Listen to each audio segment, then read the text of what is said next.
So I do try to make calls before every mediation, but here's my tip to your audience. If you've got something that you need to talk to me about, or whichever mediator you're using, you need to be proactive about that because Right. my secret that I'm going to reveal to you is that I don't make those calls unless I have both briefs in hand.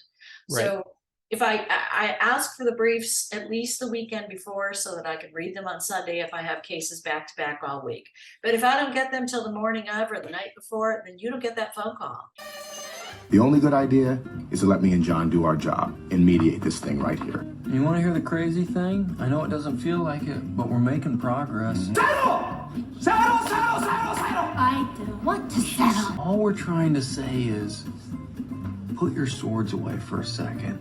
Let's finish this and let's move on. Welcome to Mediator in the Middle. This is your place to peek behind the curtain of what a mediator is really thinking. I'm your host, Abe Melamed, a litigator turned mediator. In this series, I, along with world-renowned mediators, will offer you, the clients, the lawyers, the parties to mediations, tips and tricks on how to be more effective in mediation and ultimately get yourself the best result possible. Thank you for listening. Please enjoy. Welcome to the inaugural episode of the podcast about mediation by mediators for lawyers, litigators, their clients, anyone who can benefit from understanding more about the mediation process. I'm your host, Abe Melamed of Melamed Mediation. I'm a mediator in California, New York, and Arizona. I practice primarily in employment and commercial cases, sometimes personal injury, sometimes divorce, but those are the main focuses. And I am really excited to be here today with our guest, Jan Schau. Jan is a extremely experienced, extremely skilled mediator. I can attest to this because I used her as a mediator when I was a litigator before I shifted to the light, if you will. And she's a really phenomenal mediator. We're really lucky to have her here to give us some wisdom and some experience that she has. I'm going to do just a kind of very brief intro, but welcome, Jan. We're really excited to have you. Thank you so much, Abe.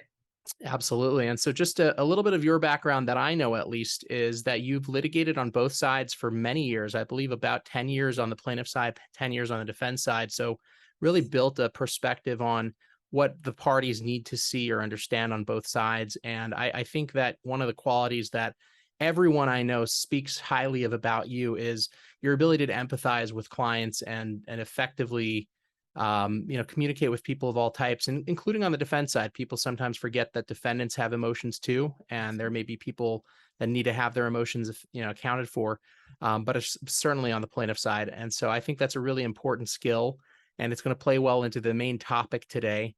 But Jan is recognized as a leading mediator in Southern California, named to the top 50 neutrals. She's, practices primarily in employment, tort, and business. So employment is similar area to mine, discrimination, things like that, tort, personal injury, professional negligence, business, obviously partnership, divorces, things like that. The divorce of partnerships, that is. But we're very excited. And Jan, if I missed anything critical about your background, please feel free to fill it in, but we're very happy to have you.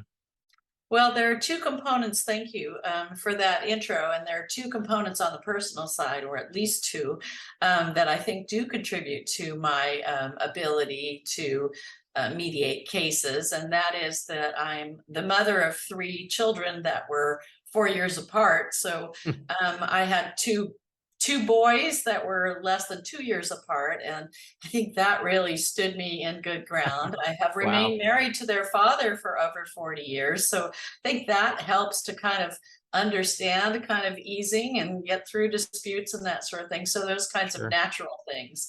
And then in terms of hobbies, if you wanted to know, I happen to be a sailor, and my husband and I are found in the Marina del Rey boating most weekends all year long. Wow. And last summer we took our boat from LA all the way up to Napa. And when we arrived, people saw us and said, "Well, where's the crew?" And my husband said, "She and I are it." And they went, "Really? Nobody brings their wife up north.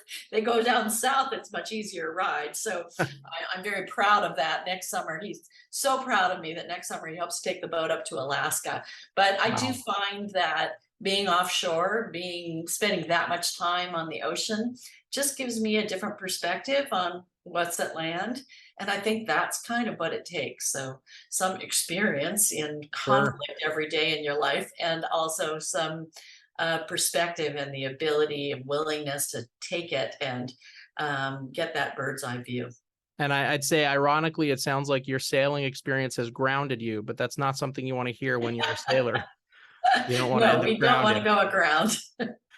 But that certainly helps. And yeah, I can say the family life, every skill that I've learned as a mediator, every course I've taken has made a vast difference in my personal relationships. And, my wife is thankful to the Harvard negotiation project for that. But that's great to know in terms of kind of your hobbies that inform your perspective as a mediator. But I want to get a little bit into the topic, and we'll talk towards the end a little bit about what mediation is for anyone who doesn't fully have a good grasp on what it is. But the topic that you and I talked about, and we talked about in the past, and in prepping for this, is striking the right balance between being empathetic or empathic and being evaluative. On two different sides of the spectrum, you really have evaluative and facilitative are the terms that we use, but it really is just more, are you empathizing and helping people communicate across the aisle versus are you, kind of giving them your expert evaluation? And that's something that I know that we're often brought in. You're definitely often brought in on your expertise. This is something you can explain to the parties. Here's how this is going to go for you if you litigate this. But I know that that's a difficult balance to strike. And I think maybe if you have a good story, a good example from your practice, without getting into too much detail because of the privileges that we have in California, especially, to just kind of emphasize what that balance is and maybe how you go about striking that balance. And I'll pick at you if questions as we go along, if there's anything, but let's start with that. Anything interesting, new case recently? I do have a new case that I want to use as an illustration. I want your listeners to understand that there are a lot of stakeholders in the mediation process. It is not just the clients.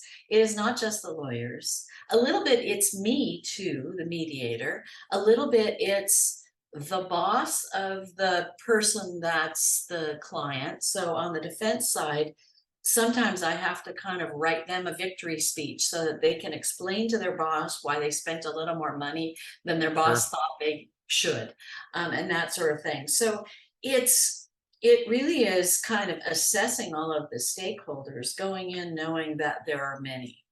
So what I'd love to do, if I could, and will kind of, I think, help to illustrate what I'm talking about is, I did have a recent case, and I think if I don't tell you the names of the parties, and if nobody gossips too much after you've heard this, since we're all good friends, I think I can tell you the basic facts and you'll never know the real parties. So let's try that. Sure. But please do know that this is based on a recent case. So if anybody attributes this to me, I might get in trouble. I'm not going to tell you the people, and I'm not going to tell you the companies.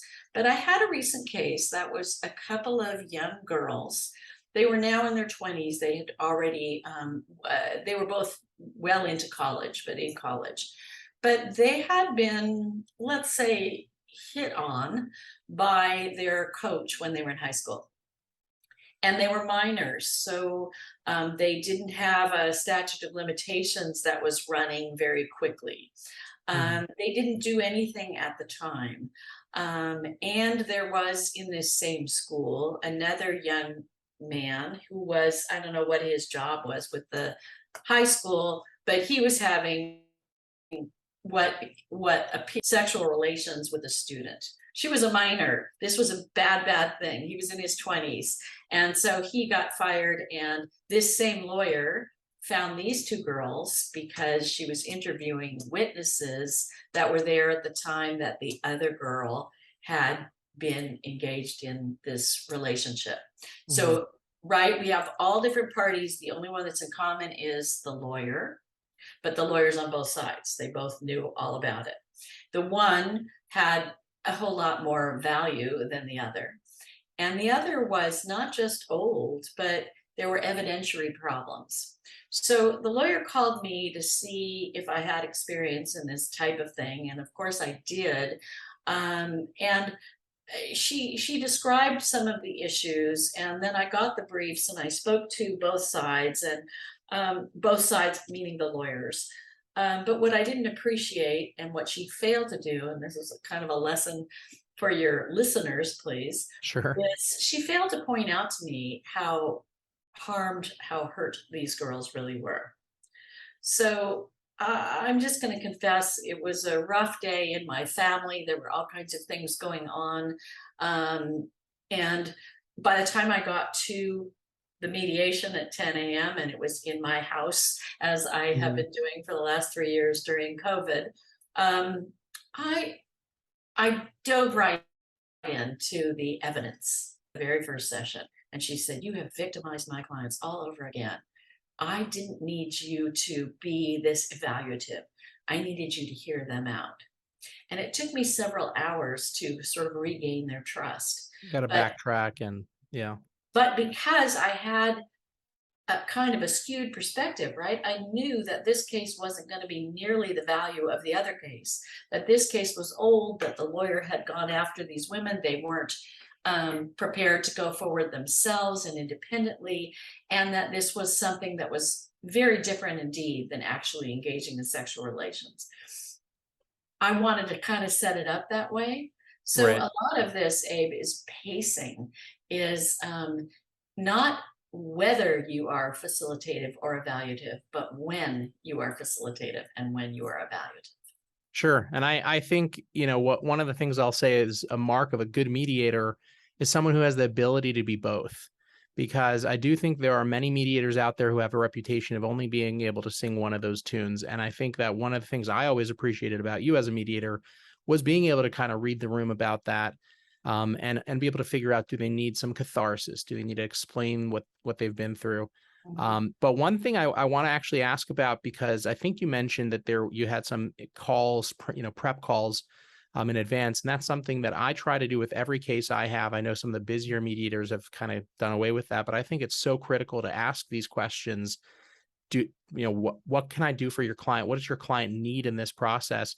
But I would say, if you're having those calls, if you had this sort of a call, would one of your messages to other lawyers out there who are going into mediations be to make sure that they are looking out for that question when they deal with their client, and then informing the mediator going in to make sure that you don't have that sort of an issue where you now have to backtrack and regain trust and all that? What are your thoughts on that? So I do try to make calls before every mediation, but here's my tip to your audience. If you've got something that you need to talk to me about, or whichever mediator you're using, you need to be proactive about that, because Right. my secret that I'm going to reveal to you is that I don't make those calls unless I have both briefs in hand. Right. So if I ask for the briefs at least the weekend before, so that I can read them on Sunday if I have cases back to back all week. But if I don't get them till the morning of or the night before, then you don't get that phone call. So get your briefs in on time or early. Oh, yeah. And then listen, because I've been doing this for so long now. I actually have now been mediating for longer than I practice law, which dates me a Wow. little bit, but I'll live with it. So you're 35. What's that? You're 35. Exactly. But the point is that I somehow cut corners sometimes, because I think I know things when they're repeat clients, or in this case, when it was a repeat case, if you will, because Right. even the parties were the same. But if you have something you need to talk to me about, in that particular case, I got an email from a defense lawyer who I had worked with previously, and he said, "Jan, can you talk to me? Can you pick up the phone and let's talk before we start?" And so of course I do that, but I hadn't done that in that case because I hadn't received the plaintiff's brief yet.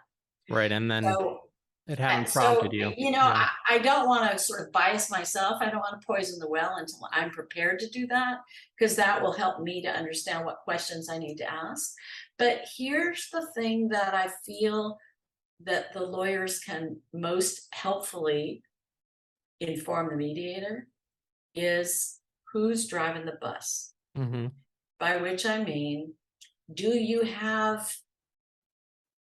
the trust of your client that whatever you recommend, he or she will accept?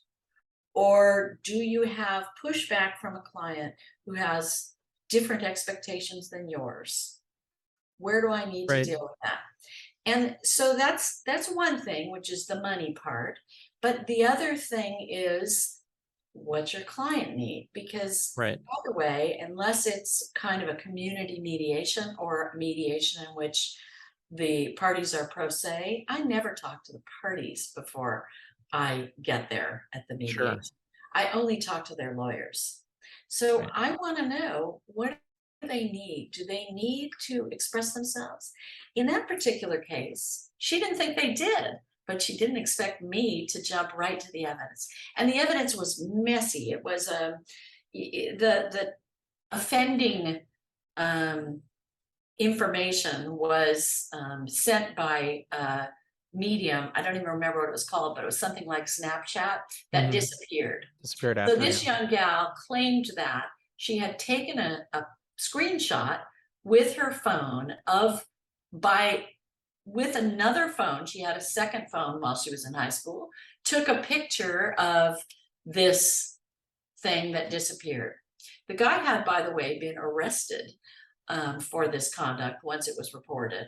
Oh, wow. But the police were unable to locate this evidence. Forensically, because it disappears. Yeah. It disappeared on his phone and on hers. And the defendant himself, the individual, not the school that he worked for, was denying that it was ever sent to her. He said he admitted that it went out, that he had done something naughty, obscene even, on the internet that he had since taken down. But he denied that he ever sent it to any students. Right. Yeah, which is a tough evidentiary issue. I've even seen Exactly. firms.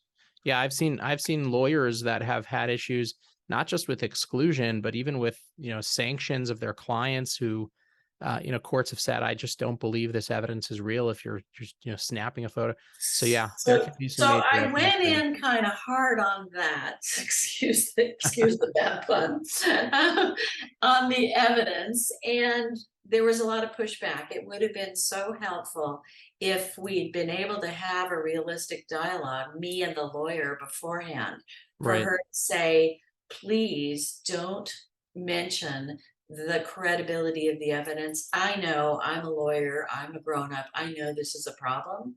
Right. I need you to hear my clients out and be sympathetic. I'm capable of that. Sure. But, Oh, I know that. but I'm also hired to do a job, which is to settle a case. Yeah. I mean, ultimately it did settle. I'm not going to tell you for what, but it settled on a mediator's proposal. So You had some it had to credibility. gain back my trust too. Right. But it's just an interesting lesson that really, I think, called into question for me the issue of facilitative versus evaluative, and also preparing your mediator as opposed to necessarily preparing your client. I mean, she could have prepared her clients too, to say, listen, her job is to, question the evidence and all the rest. It wouldn't have mattered. Yeah, and They needed the something client needed else. to hear. Yeah, and I think the lesson I hear most importantly from that is prep your mediators properly. I think it certainly is frustrating to me when I don't get briefs in advance and I'm chasing those briefs down, and if I'm busy, I may not have the ability to. And it's so critical. Also, even on the defense side, a little, sometimes the client wants to see every email you've exchanged with the mediator and the copy of the mediation brief. So maybe that lawyer hasn't had a chance to say something to you. You get to have a conversation on the phone and they say, well, listen, you can't pull me out for my client during the mediation. They think they're in control. They need to stay feeling like they're in control, or, you need to do something differently in the mediation, and having that kind of foreshadowing, I think, is really important. So I think it's a good lesson. But I think that's a great way to kind of pivot into what the lesson is on how to best practice this in the mediation, and maybe how lawyers can help throughout that process, because I'm really curious what your, recommendation advice is on how to balance doing both. Because certainly there are times you may have that call with the attorney and they may say, my client needs evaluation. I need you to come in and beat them up, and I know that this case should settle. They need to hear it from you. But that client still you need to build trust with them. That client still may want to have that ability to have some catharsis. And so how do you like to structure going into the mediation, notwithstanding that anecdote, but go into the mediation with understanding the balance between really maybe first being facilitative and understanding and sympathetic, then shifting at some point? Do you toggle between the two? What do you think is the best practice? So I neglected to tell you something else about my personal life that makes mediation so wonderful for me, and that is that I'm a frustrated writer. I've written a book called View from the Middle of the Road, a mediator's perspective on life and mediation. I don't remember like all of the da-da-da. And the reason I say that is because I set it up in outline form at the beginning of the day. I get them in at 10 o'clock and I say, here's how the day is going to work. We're going to spend a couple of hours really digging into the facts and the evidence and maybe even beginning to discuss damages. But then I hope you'll forgive me, but if you've hired me for a day, by lunchtime, I got to get into numbers. And that's going to be a kind of difficult process because I know you've lived with this dispute for years, but we're going to set aside the facts and even the law, and we're going to get into a negotiation. Yes, of course, the negotiation is going to be informed by the facts and the law, but we're going to have to do a pivot at that point. There may be times when the initial offer, or even the initial demand are going to be so outrageous or so insulting that I'd prefer to talk with just your lawyer. Is that okay with you? So I get their buy-in to the process. I get them to kind of see through it. I give them the first hour or two, and then I got to sideline them a little bit. Right. And depending on how insulting or how outrageous, I've already kind of built up their trust, and sometimes I really do deliver it just to the lawyers, as you know, a client of mine, and sometimes I do, and that is partly informed by whether I have a sense by then of whether the client's driving the bus and needs to hear it. Sometimes, I mean, this is a mediator's secret, but sometimes I'm quite deliberate about it being so low, because then at the end of the day, I can say, wow, you've really come a long way from them offering an initial $10,000 to settling for $160,000. Way to go. I'm sure you would not have gotten that result had you not been represented by such competent counsel. Yeah. Even though competent counsel has told them they're hoping for $250,000. But sometimes you have to be a salesman too. Yeah. And I want to know in advance who I've got to sell. Sure. Yeah. And I always, that's definitely something I've always realized as a mediator in pivoting from litigation is most of the time, I think, at least on the plaintiff side, you've got to convince the lawyer first and then sometimes the client. And so if you can't get the lawyer what they think the case is worth, then you're going to have a hard time having them convince their client. And that's sometimes a dicey thing to do, is how to get in front of the client if the lawyer themselves maybe doesn't see it as a case that should settle, but you feel strongly that the client should at least understand the option. But I think that is an important thing to figure out, is who really is driving the bus and who are you communicating directly to. And is this the time I get to say about my pet peeves? Yeah, I mean, absolutely. What are some of your pet peeves, especially if any of that triggers them? I have two. One is, I don't think there's a real advantage in fooling, I'm trying to say it politely for podcast purposes, your mediator about how you evaluate the case. Yeah. So in that particular case, the other case, the one where they were having sexual relations, was about to settle for something in 7 figures. Mm-hmm. In my case, there were 2 plaintiffs. And so all day long, the lawyer never kind of, how shall I say, cut character to say this could go for under $1 million, both cases. Mm-hmm. And so, and it did go for under $1 million, and it went on a mediator's proposal that I was stunned, frankly, that they accepted, because she was so kind of staunchly against settlement. She was a good lawyer, but that was just an interesting thing. So I'd say trust your mediator a little bit. Second pet peeve, be able to communicate with your client. I can't tell you how many times I've had a client that is Spanish speaking, for example, because I speak Spanish quite fluently, and Right. can't talk to their own lawyer because their Wow. lawyer doesn't understand Spanish. So they bring an associate, they bring an assistant, they Paralegal, bring a someone. paralegal who is poorly communicating because it's not the nuance of what I want to say. And they can't even understand what I'm saying to their client because they don't speak lingua franca. So those are my two pet peeves. I'll shut up now. No, I think those are great pet peeves to highlight because I mean, ultimately the objective is to help some lawyers out there understand the process better and how to better represent their clients. And I do think that that's critical. And frankly, not even just in terms of the language. And this is something I'm curious your thoughts on too, but there's a language to mediation, even if you speak fluent English. And that is that I've had lawyers, you know, there's oftentimes that a lawyer will come in and they tell me in advance, my client needs to hear me, you know, slam back hard on your arguments and hit back and fight you on this. They need to see that I've advocated for them really on both sides. But at a certain point, you need to pivot away from fighting me on every point I'm making, and you need to hear and acknowledge for your client's sake, yes, these are real concerns. And hopefully you're doing that throughout the day behind closed doors when I leave the room. But at some point, there has to be some consensus, if you will, with the client.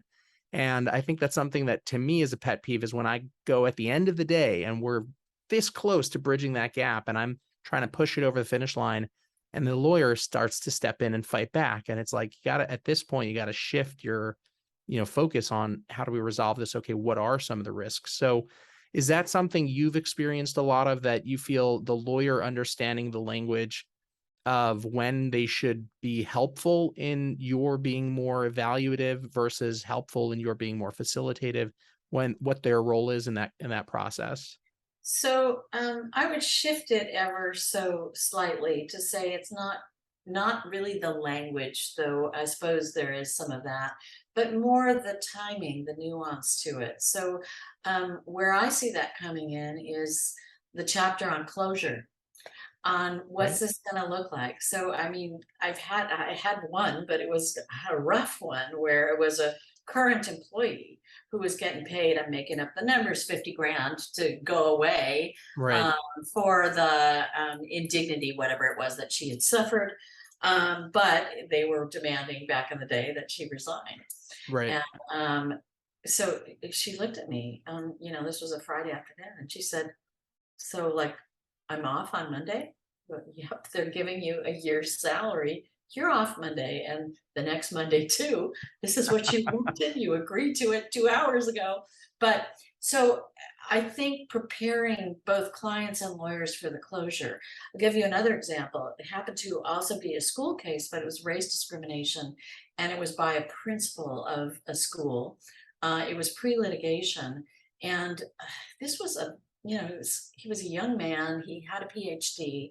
He just never had experienced racism in his professional or personal life, really. And he was working for a very traditionally white, affluent public school system, Mm-hmm. sort of notoriously so, here in Southern California. And when it closed, and it did close, he really wanted to have an opportunity to talk to the people that he had worked with. He was their boss. Right. You know, some of them were like the superintendent, but the superintendent was the one that encouraged him to go back and get the PhD. She was the one that hired him. His kids were in the high school, and she was the superintendent. He was the principal, right? Wow. It was their local neighborhood. He had Right. moved into the neighborhood. And so I had to have the lawyers step the heck back from their advocacy role and let that Yeah. evolve. Let a few hugs and handshakes happen. What skin off your What's the nose? harm? Yeah. Especially Yeah, once you sign the deal, if you will. yeah, yeah. But yeah, yeah. Is Let them. is now the segue when we talk about what is mediation? If no one understands just yet what it is, I think it is a good opportunity The to. reason I wanna segue into that is because one of my other little pet peeves is that it's still called alternative dispute resolution. Mm-hmm. I think it's primary dispute resolution. I think Yeah. alternative is go to Litigation. trial. Yeah. But this is the primary way that disputes are resolved. And the sooner lawyers, especially new lawyers that take trial advocacy and litigation skills and all the rest, and then end up settling so many of their cases that they never get to trial in their whole careers. Yeah. The sooner they appreciate that and recognize that, the better the result will be for their cases, for their clients.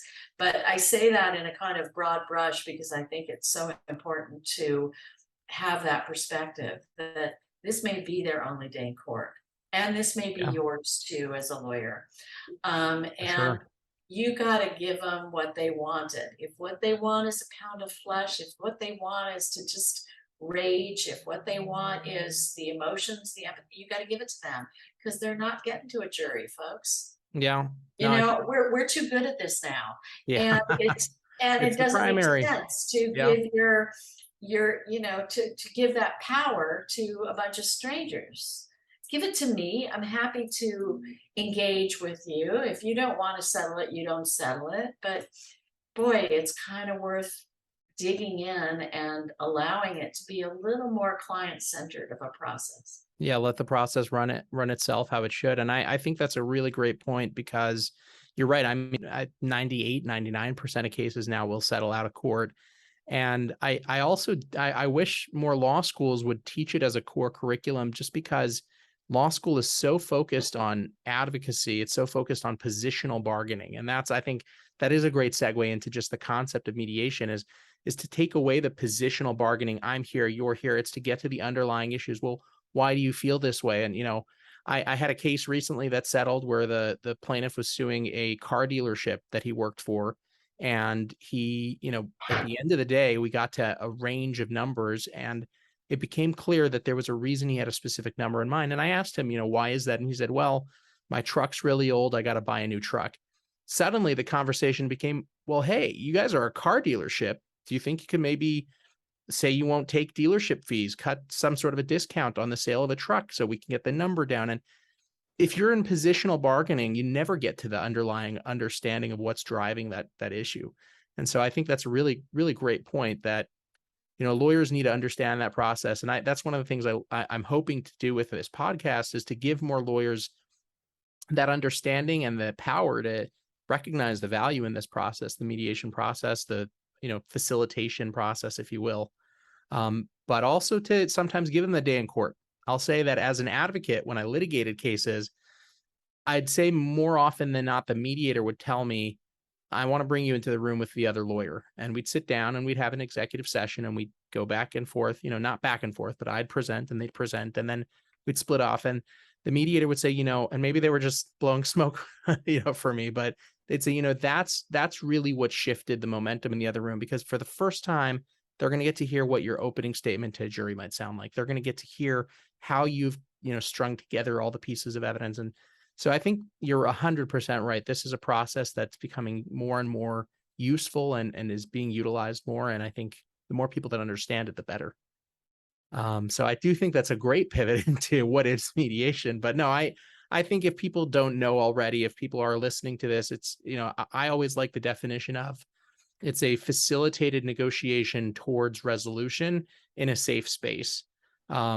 You know, it really allows the parties to communicate without the positions, but with the actual decision makers at the table, not just their lawyers, and with an effective mediator who's not just using law, but is using psychology, neurolinguistic programming, whatever tools they have in their arsenal to really help facilitate that.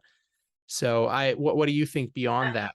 I break it down to a little bit more, how should I say, that you can touch it a little bit more accessible. I say mediation at its core is designed to be a communication between the two sides. Sometimes there are many sides. And it's designed to see whether we can get to a resolution. And then I say most cases, 96, 98% in California, resolve without the need to go to trial. So some of it's a question of timing, whether today's the right time, whether you have to wait until pre-trial or after some pivotal motion, More discovery, or even up on appeal. war story that I share with clients sometimes is that I settled a case that had been going on for 13 years. Wow. Recently. It had gone up and down to trial twice and was now appealed. The problem was that they had just one insurance policy, and the company itself had now gone out of business. One of the plaintiffs had passed away. There were just all kinds of dynamics that were going on. So somebody that came to me with a verdict of $4.2 million that was appealed and then sent for retrial had to walk away with less than $1 million because that's all that was left. Yeah. So, think carefully about the timing. Don't think about, dream world, think about concrete. And then I try to make it a little concrete where it's applicable. I try to say, when I'm doing, for example, a mediator's proposal, I try to say, look, you don't have a trial date yet. So you could make that $1 million, but it might be December of 2027. Because you haven't filed a lawsuit yet. Right. And then if it goes up on appeal, it could be 31, 32 when you, plaintiff that's 22 will be nearly 40 or something like that. Yeah. Or we could settle it for 120,000 and you'd have it by Christmas, or whatever's coming up, or by the time taxes are due or whatever's coming up. Whatever pivotal. Yeah. And sometimes I do it a little differently too. I say, oh, you're in school. How much is tuition? Sometimes I'll look it up because I have the benefit of working via Zoom now. So I look it up and I'll go, tuition $22,000 a year. So if you accepted the 100,000 after your lawyer and after your costs, you'd be able to pay for the rest of your college. Yeah. I'm not saying that I would do it one way or the other. It happened that we were well enough situated that we were able to put our kids through college without debt. But if you're going into debt for that and you have a way that you wouldn't be saddled with debt when you got out of college, I think that'd be awesome. Yeah, you make it tangible and less about maybe justice or what they deserve. That's something I talk about a lot at the beginning of the mediation is there may not be any amount of money that can make you whole again. There's, how do you put a price on justice? But figuring out what actually will make a difference in your life, what's something that you'll feel like this was a worthwhile endeavor, that you feel like you've, maybe shown the other side. And I think that's a critical piece. And so, I think that's a great point to shift one more kind of area. Although I see you're eager to jump in on that. So go for it. And then one other thing, which is particularly in cases that I find have real kind of social merit and that are aligned with my own values, if you will. Once in a while, I'll say to, for example, a young woman who's a victim of sexual harassment, who's getting a disappointing settlement. Yeah. But I'll say to her, good on you. I'll say, listen, almost every woman in my generation had something like this happen or even worse. Yeah. We didn't stand up for ourselves. Yeah. We didn't bring a lawsuit. We didn't even say, screw you. I mean, we didn't even talk back. We just didn't have a choice. It was just, you know what I mean? We lived afraid for 20 years. So I like to give them that courage. And I like to say, good for you for having stood up for yourself. And I know that this isn't, what you expected the outcome to be. But if you're never going to get to the press or you're never going to get to, a trial, I'm proud of you for having stood up for yourself on this. And made a difference. Yeah. I think that's a really critical piece. And I think actually that's a great segue into what, is maybe the final point of this kind of overall topic of the balance of evaluative and facilitative. And that is kind of closing that case, closing that loop when you get to the end of that day. So I think most mediators will spend a lot of the beginning of the day just building that credibility and that trust on both sides. On the defendant's side, a lot of times it has more to do with, acknowledging your grasp of the record and understanding their, what the frustrations are and how difficult it's been. And on the plaintiff side, it's hearing them out and expressing themselves. But you build that trust. And then you maybe have to pivot at some point, like you said, lunchtime, maybe into let's talk, brass tacks. Let's really get to the strengths and weaknesses here. But what I wonder is if you found that at the end, there's one approach better than the other, a combination, or kind of a take it as it comes, and just to kind of frame that a little bit more, the kind of two ways that I've approached it or have seen people approach it are at the very end to come in and say, listen, I'm not going to sugarcoat it. We've spent a long time together and this has been a long process, and you know that I'm here to fight for your, on either side, to get you the best deal to the plaintiff or to the defendants, to save you the most, whatever it might be. But I need to lay out for you what my concerns are. How are you going to deal with A, B, and C? How are you going to deal with this? And, you get more evaluative and focused on, there is no more time for that catharsis, for that talking. Now is an action moment, versus maybe coming in and saying, listen, it's been such a long process. You take a softer tone, and I really appreciate you've stayed through the day. This is not easy. And I feel so badly for you for what you've been through. And, I really, truly understand it. And I'm here to fight to get you the best outcome possible. And I've spent the entire day doing that because I feel so bad for you. And it's a tough decision you got to make now. And I would not envy it. I would never want it for myself to have to be in the shoes you're in to make this tough decision. It's a lot more sympathetic, and, let me kind of just put it in front of you. Do you find either of those is more effective? Do you try to blend them, or do you take it kind of case by case? Yeah. Two things. One, I set it up at the beginning of the day, and I say to them, I will commit to you this. I will commit that by the end of today, we will know how we will get to the highest number. Mm-hmm. So there are two things. One, I'm setting it up for their expectations. We'll get to the highest number or the lowest number, depending on who I'm talking to. Exactly. That you're going to get. And that's for today, but I'm imagining that it may be for some time without doing further discovery, motion work, etc. So we're going to know at the end of this day the highest amount that, for example, the defendant's going to pay. And then you're going to have a hard decision.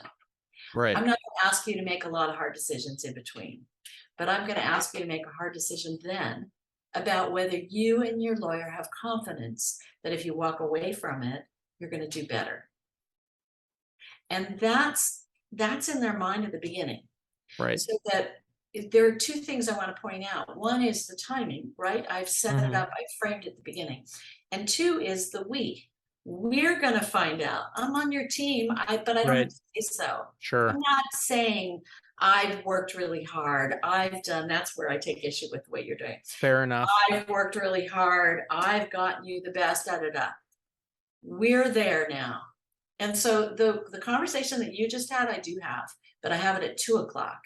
Right. At 4:00, sometimes I say, if you don't mind, I'd like to bring your lawyer in, and I'd like to hear from the other side. I'd like him or her to hear from the other side, because I want your help to evaluate whether they're bluffing or not. Sure. And same with the plaintiff. If I'm in the defense room, I'm saying the lowest that you're ever going to hear as a demand is $83,000. I don't know why, but that's their kind of low point. How close can you get to it?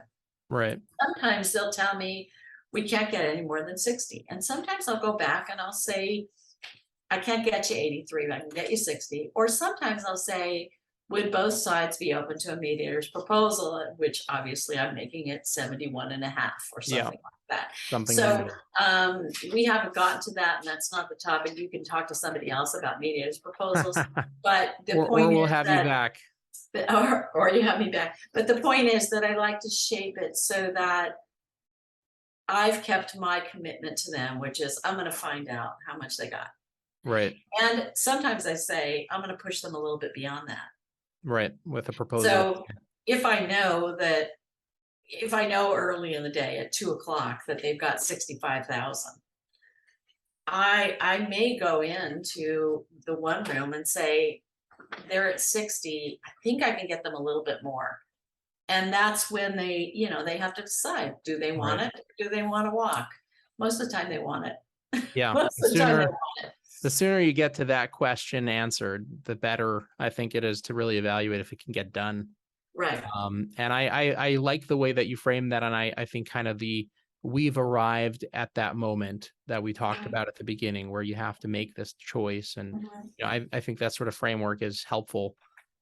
So, I guess the only other question I have for you, I don't want to keep you. You've been very gracious in your very generous amount of time you've given me, is what do you find, the lawyers can do better in that last stage? What would your advice be to them to help push it across that finish line? Maybe it's behind closed doors when you're not in the room, maybe it's when you are in the room, but really that's the ultimate benefit to this podcast is just how can we help lawyers better understand the process to help their clients get to resolution, because that usually is going to be the best outcome for them. I hope that they've been having the conversation all along as they've been seeing the writing on the walls and the tea leaves and everything else, so that it isn't left for that last moment. But when it is, I hope that they come armed with a realistic, both ballpark of where it could hit, but really the expenses. And I hope that they are not just being lawyers with the expenses of who's going to write the check and how much it's going to be, but also with the sort of psychic costs, the emotional costs, and not just of the clients, but of the lawyers. Right. Do you really want to spend 2 more years? Is this the hill you want to Is that the fight? case? That the case you want to try? Yeah. Right. If you only are going to go to trial once every 2 years, is this the one? Yeah. So I think that they have to be very realistic with one another. And I'm guessing that I haven't been in that conversation for 20 years, right? I've been doing only this, so I'm not there with the lawyer when they're talking to their clients and having those hard conversations. But I know that when they've chosen to mediate, it's because they think the case should be settled, not tried. Right. Just one more little anecdote, which is I had a guy whose contract wasn't renewed as a city manager, and he wanted to know if I had a lot of experience with the Brown Act and contracts within governmental entities. Sure. And this was just over the weekend. He doesn't have. And I said, listen, here's the biggest tell for you. If the city that didn't renew your contract is willing to mediate, you're 3/4 of the way there, because they're saying they're willing not to be stuck in the strict constraints of the contract. Yeah. But willing to deal with you. And they never do. Like, so when they do, it's because they want to, so look, they always have a defense, but if they're also willing to mediate, that tells you a lot. And I feel like that's part of what the lawyers should be talking with the clients, to say the cases that go to mediation are because they should settle, because there's some question about whether they're winnable. Right. Let's seize that moment and see what we can get.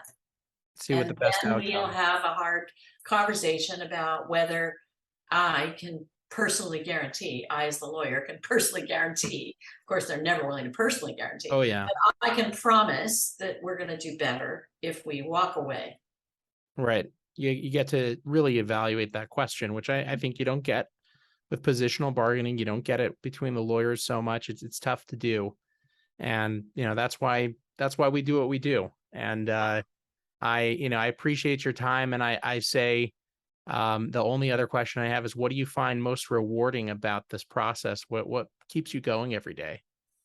Well, I find the whole thing rewarding, but if I had to kind of look at a bigger scope, I think it's a social movement that I am so appreciative of being a part of. I feel like it is the wave of the future that war and positional conflict, Congress and all of the rest are not serving us well. I think that the only thing that's going to serve us into the future is being able to talk with one another.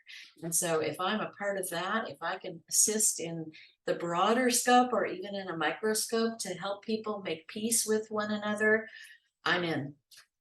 I love it. There's an old joke that if con is the opposite of pro, is Congress the opposite of progress?